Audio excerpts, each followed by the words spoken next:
O sangue dos justos, de Felipe Medeiros. O mal que os homens cultivam sempre recai nos ombros dos inocentes. Cuido de uma fazenda isolada, no mais profundo interior do Nordeste. É de lá que tiro o sustento de minha família. Tenho vivido em paz por muito tempo, mas a última semana foi cruel. Uma de minhas vacas adoeceu. O veterinário mais próximo renderia pelo menos 2 dias de viagem. Ela mal conseguia ficar de pé e vertia sangue de suas tetas. Hoje ela estava no chão agonizando, tive que sacrificá-la. Como dói, Maria, como dói. A bichinha estava sofrendo, Braga. Você fez o que era certo. Maria sempre me consolava em dias difíceis. Não sei o que faria sem esta mulher. Provavelmente morreria. Levantei-me e fui até o batente da porta. Alice, a primogênita espirituosa, ouviu o meu choro e veio ver do que se tratava. O que foi, pai? Tive que sacrificar a mimosa. Meu Deus, pai! Alice levou as mãos à cabeça e derramou tímidas lágrimas. Era muito apegada ao animal. Sofia, a filha caçula de Maria e Braga, despertou chorando. Soluçava e chamava pela mãe. A noite estava caindo e os animais estavam inquietos. As poucas fontes de luz vinham das velas espalhadas dentro do casebre. O lado de fora estava escuro, uma escuridão densa e pesarosa. Ficaremos bem, tudo passa. Vou guardar os bodes. Ajude sua mãe com a janta. Sim, pai. Alice acatou a ordem e se dirigiu até a cozinha. Neste momento, Alice gritou de forma estridente e desesperadora.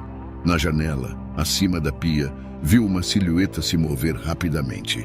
Sua mãe adentrou na cozinha assustada, com Sofia em seu colo. O que foi, minha filha? Pelo amor de Deus. Estava lá fora, levando os bodes até o cercadinho quando ouvi o grito. Adentrei o estábulo e recolhi minha carabina. Estava pensando no pior. Alice estava chorando quando cheguei na cozinha. Que diabo foi isso, mulher? Alice apontou a janela com a mão tremendo e sem dizer uma palavra. Olhei para a janela e me aproximei.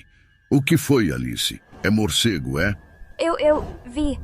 Alice soluçava mais do que falava. Viu o quê? Era... Desembucha. Tinha alguém na janela, pai. Impossível, pensei. Se tivesse alguém além de mim pelas redondezas, eu teria notado. A fazenda é pequena, não há como passar despercebido. Ainda assim, fui lá fora vasculhar empunhando a carabina e uma lamparina antiga. Mesmo com luz e forçando a vista, tive dificuldade de andar. De repente, nosso cachorro Goiaba começou a latir insistentemente. Fui averiguar e não havia nada. Apenas o meu carro branco, mais velho do que eu. Goiaba, fica quieto, rapaz, vem pra cá. Goiaba parou de latir. Parou do nada, como se tivesse desaprendido a latir. Ele não se movia, parecia uma estátua. Em um piscar de olhos, Goiaba desmoronou na terra seca. Corri até ele e constatei que estava morto. Duro feito pedra, teve a vida ceifada assim, repentinamente. Estava eu ali, ajoelhado em frente ao cachorro que cuidei desde que era um filhote. Não consegui conter as lágrimas. Levantei-me escorando na carabina, peguei a lamparina próxima ao cadáver e permaneci estático, confuso e com medo. Misericórdia, 2 animais em um dia só. Para minha desgraça, o carro ligou, mas a chave estava em meu bolso. Eu podia senti-la na minha perna. Fui até a porta do veículo com a carabina pronta para atirar. Um ladrão, só pode ser um ladrão, pensei. Quando levantei a lamparina, não havia ninguém. Absolutamente ninguém. Que diabo é isso? Voltei correndo para perto da minha casa, tropeçando pelo caminho. A respiração ficou pesada. Quando volto meus olhos para o carro, entro em choque. Pouco acima dele, vejo uma figura assustadora planando. Ela parece estar nadando no ar. Aparenta ser uma mulher velha. Muito velha. Seus cabelos brancos arrepiados e os olhos brilhantes reverberam na minha mente. Ela para ainda no ar, na frente do carro, e me observa em total silêncio. Ergui a carabina e me preparei para atirar. Eu tinha que acertar este tiro. E acertei no peito dela. No entanto, ela continuou ali, me encarando. Ela pousou no chão e veio até mim. Neste momento, eu não conseguia me mover. Perdi totalmente o controle do meu corpo. Maria e as meninas começaram a chamar por mim, mas eu não era capaz de respondê-las. Estava completamente anestesiado. A velha parou na minha frente e fincou seus olhos em mim. Os olhos dela brilhavam como a lua, sua pele pútrida e seu longo nariz torto pareciam saídos de lendas antigas. Estava vestida com um manto rosa, longo e amassado. A boca dela se abriu e dentre os dentes podres, o hálito de 1000 cadáveres se espalhou. Lacrimejei e me esforcei para conseguir respirar. Braga! Braga!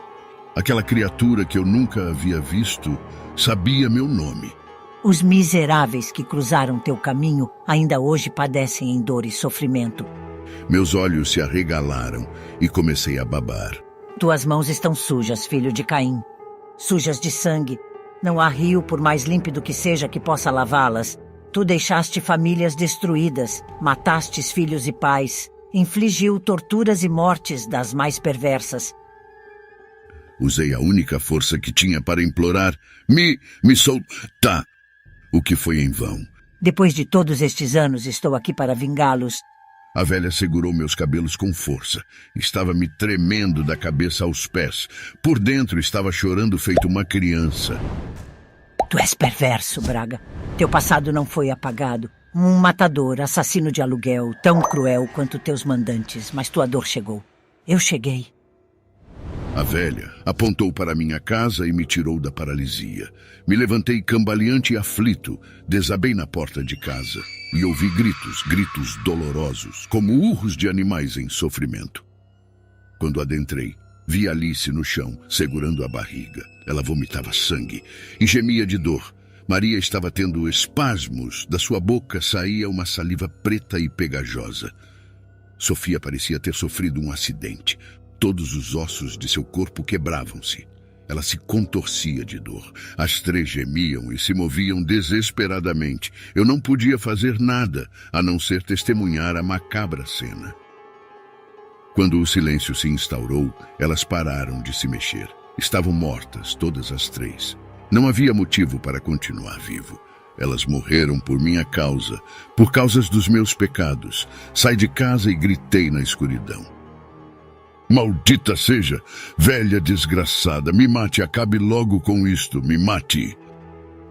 Os olhos brilhantes nasceram nas trevas que me envolviam. Ela sorriu e me disse: Te matar? Você nem saboreou o sofrimento ainda. Vou voltar um dia e te matarei da pior forma possível. Estás marcado, verme. Teus dias estão amaldiçoados. Eu retornarei. E aquela criatura se dissipou no ar, deixando-me sozinho. Entrei de volta para casa, peguei uma dose da cachaça dormida embaixo da pia. Sentei na mesa, peguei a carabina e verifiquei que ainda restava uma bala. Era só o que eu precisava. Tomei um gole e coloquei o cabo da carabina dentro da boca. O que é pior? Continuar a existir, esperando meu destino cruel, ou me matar e ser torturado pela eternidade. Fiz minha escolha.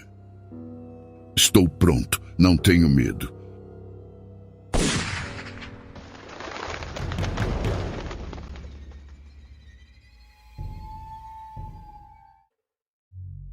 A Noite dos Espíritos. Meu nome é Lucas e sou o vigia noturno do antigo cemitério da cidade. É um trabalho solitário, repleto de silêncio e sombras, mas nunca imaginei que passaria por uma noite tão aterrorizante como aquela.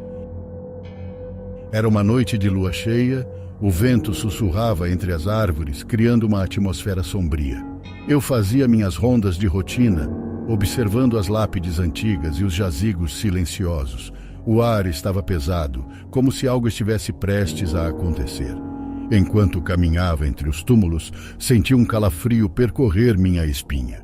Olhei ao redor e meus olhos pousaram em um mausoléu de aspecto macabro, coberto de teias de aranha e parcialmente destruído pelo tempo.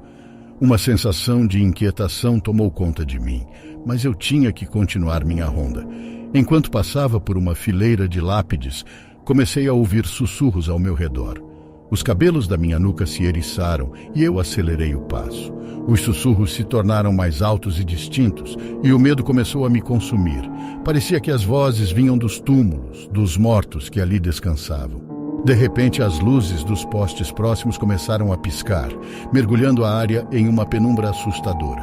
Minha lanterna começou a falhar, lançando apenas uma luz fraca e vacilante. O coração disparado, lutei contra o pânico crescente e continuei a andar, mas meus passos ecoavam como gritos no silêncio da noite. Foi quando ouvi um som arrastado vindo de trás de mim. Virei-me rapidamente e meus olhos encontraram uma figura sinistra emergindo das sombras. Era uma criatura horrenda, com pele pálida e olhos vazios. O rosto distorcido parecia uma mistura de ossos e carne apodrecida. Meu corpo congelou de terror. A criatura se aproximou lentamente, arrastando os pés, como se tivesse sido desenterrada de uma cova profunda. Eu estava completamente encurralado, sem nenhum lugar para correr. Seus gemidos guturais ecoavam em meus ouvidos, enlouquecendo meus pensamentos. Sem pensar, agarrei minha lanterna e apontei para a criatura. A luz fraca iluminou seu rosto cadavérico, fazendo-a recuar momentaneamente. Aproveitei aquele momento de distração e corri o mais rápido que pude em direção ao portão do cemitério. No entanto, cada passo que dava parecia me aproximar ainda mais da criatura. Ela continuava a me perseguir, sua presença maligna sufocando minha esperança. Eu tropecei várias vezes, mas a adrenalina me impedia de desistir. Finalmente, alcancei o portão do cemitério e o atravessei, sentindo um alívio momentâneo. Mas, para minha surpresa, a criatura não parou. Ela seguiu meus passos além dos limites do cemitério, arrastando-se em minha direção. Desesperado, corri até encontrar uma igreja próxima. A criatura hesitou na entrada, como se o espaço sagrado a afastasse. Com um último olhar assustador, ela recuou e desapareceu nas sombras da noite.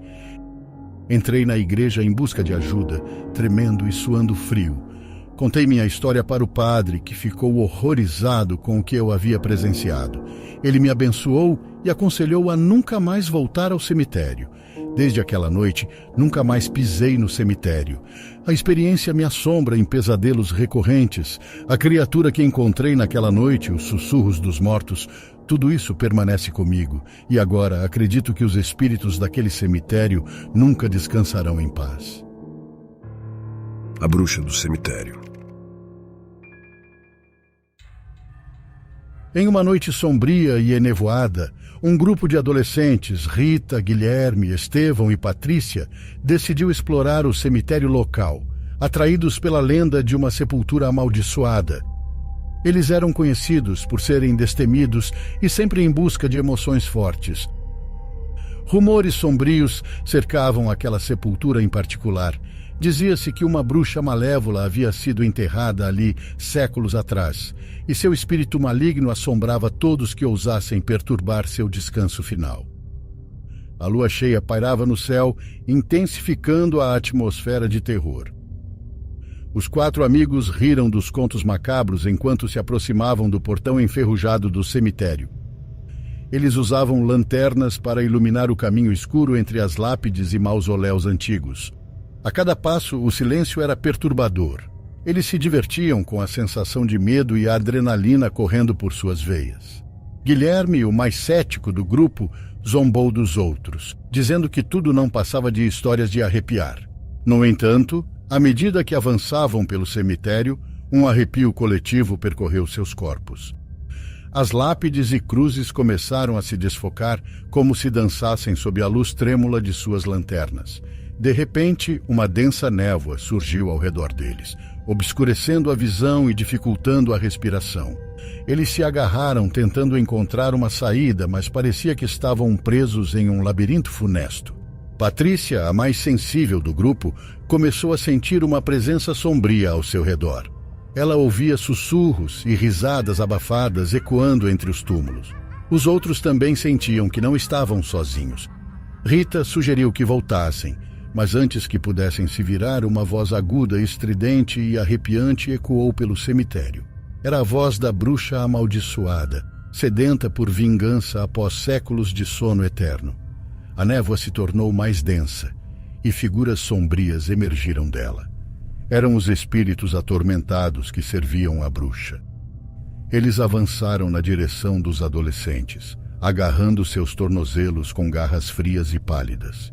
Estevão, o mais corajoso do grupo, pegou uma estaca de madeira quebrada de uma lápide próxima e tentou afastar os espíritos, mas seus golpes passavam pelos seres etéreos sem causar qualquer efeito.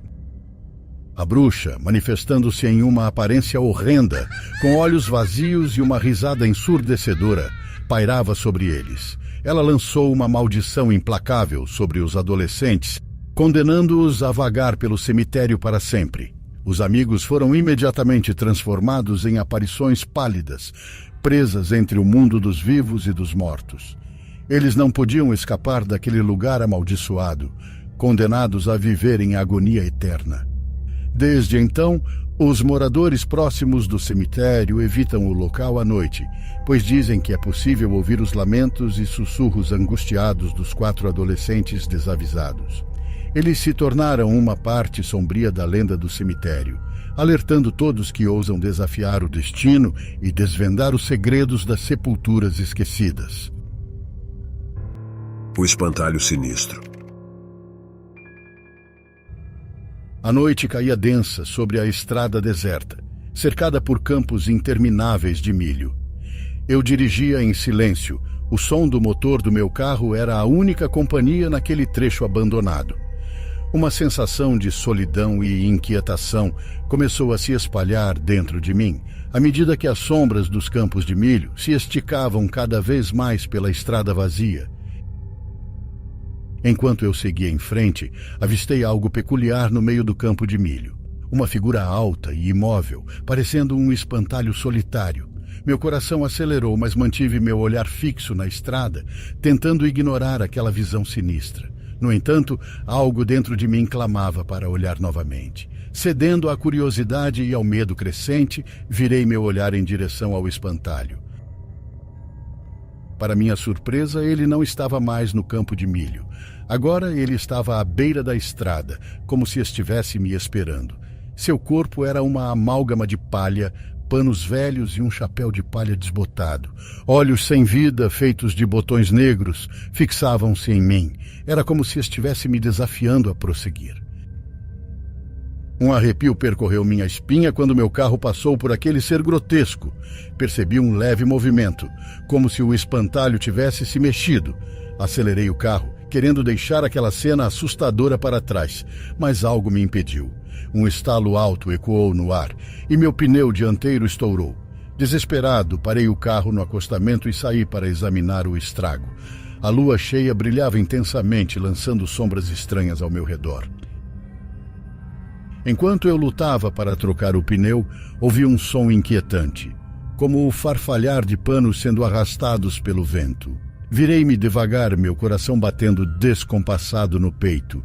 Lá estava ele, o espantalho sinistro, agora a poucos metros de distância. Seu sorriso macabro se estendia de uma orelha à outra, revelando dentes afiados e podres. Não havia mais como negar. Aquele ser sinistro estava vivo, e ele estava faminto por medo e sangue. Tentei correr, mas minhas pernas estavam paralisadas pelo terror. Ele se aproximou com passos lentos e cambaleantes, a palha em seu interior parecendo se mover como serpentes. Sua mão deformada estendeu-se em minha direção e um grito de puro horror escapou dos meus lábios. Eu sabia que precisava lutar pela minha vida. Reuni todas as minhas forças e dei um passo atrás. Foi o suficiente para me soltar do seu alcance. Corri em direção à estrada, tropeçando e caindo várias vezes, mas sem perder o ímpeto de escapar daquele monstro. Eu podia sentir sua presença maligna me perseguindo, ouvindo sua risada gutural se misturar com o vento. Finalmente alcancei um posto de gasolina adiante. Corri para dentro, Ofegante e em pânico, contei minha história para os funcionários que ficaram aterrorizados e me falaram a respeito daquela criatura que assombra a região. Deixei o dia raiar e assim consertar meu carro e seguir meu destino. Até hoje, não consigo esquecer aqueles olhos vazios e aquele sorriso aterrorizante. Nunca mais passei por aquela estrada deserta cercada por campos de milho, mas às vezes, quando estou sozinho à noite, ainda consigo ouvir o farfalhar de panos sendo arrastados pelo vento. E então o medo volta a me assombrar, porque sei que o espantalho está lá fora, esperando pelo próximo incauto que se aventurar em sua estrada macabra.